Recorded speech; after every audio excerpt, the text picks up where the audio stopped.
C'est l'une des positions de l'armée ukrainienne, au nord de Kharkiv. Dans le champ juste derrière, un char russe détruit et encore fumant. Nous sommes à seulement 10 km du centre de la deuxième ville du pays. Ces positions, les Ukrainiens les tiennent pour l'instant.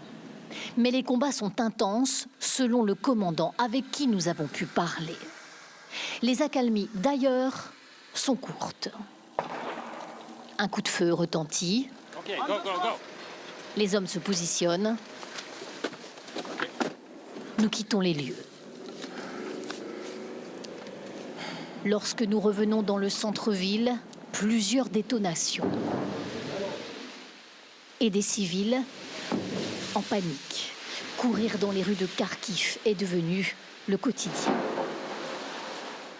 Plus tôt ce matin, un missile non explosé s'est planté au beau milieu de ce passage piéton. Bien sûr, depuis, les démineurs l'ont extrait. Mais voici à quoi ressemblait cette scène en plein centre-ville. Les habitants n'en reviennent toujours pas. Vous voyez ce trou-là? C'était là, fiché dans le sol. Ça mesurait 2 mètres à peu près. Un missile.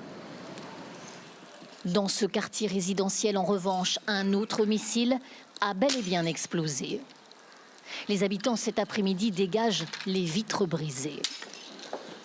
Pas de morts, quelques blessés légers. Les adultes et les enfants dormaient au moment de la frappe. Ma fille dormait ici, dans ce lit. Et heureusement, le rideau qui était tiré l'a protégée des débris de verre. On a eu beaucoup de chance.